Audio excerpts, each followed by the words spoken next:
the radio talk host in America. How informed would the world be if that were the case? We have to become evangelists for our own profession and our place in this country, for the precious place of journalism. We have to become proactive in the construct of the new and economic means of delivering the news. And I ask all of you tonight to enlist yourselves in this great enterprise.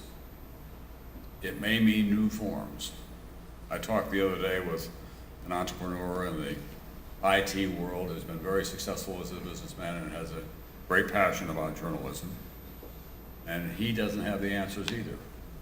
But he did say we may have to form new nonprofits, for example, and find ways to raise money for investigative journalism.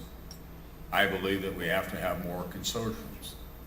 One of the most unsettling developments for me is papers collapse across America and cannot open or maintain Washington bureaus, is that congressional delegations are going uncovered and not being investigated. I believe as well that there may be a slight light at the end of the tunnel, and that is the new device called the Kindle.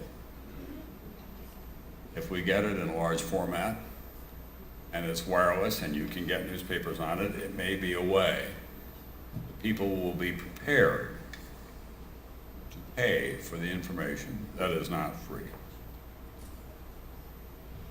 I say all of this because we're in this together. I don't work in the Twin Cities. As I indicated earlier, I couldn't get a job, so I have to leave here tomorrow. And I'm at a different stage in my career and my life than most of you. But I'll never be able to let go of the enormous emotional and intellectual attachment that I have to the place of journalism.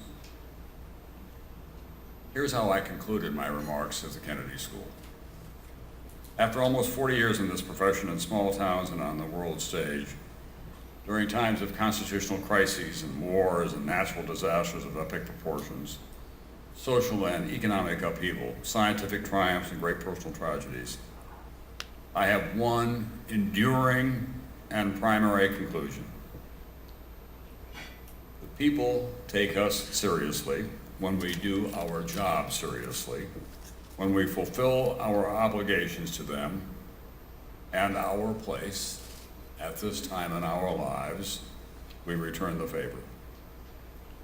Those people who watch us or read us or access us on the internet are empowered, and so are we, by the riches of this new universe that we occupy. We have gone past the memorable 19th century Chicago newspaper credo, just print the news and raise hell. That does remain a stirring rallying cry, but the fact is we live in a far more complex world now of news and information and delivery systems. As this new world takes shape beneath our feet and before our eyes on a daily basis, we cannot just randomly stumble forward, guided only by instincts for that day's survival. But neither can we be dismissive of the appetite of viewers and readers for a rich variety of choices, engagingly presented, whether serious or trivial. I said at that time, and I believe even more firmly now, we owe it to ourselves, our calling and place, to raise to a higher station a constant and wide-ranging dialogue on the powers that we have been privileged to exercise, powers of journalism in a free society. I hope that this evening, in some small way, will be a part of that necessary colloquy. So I command you to go forth and commit journalism.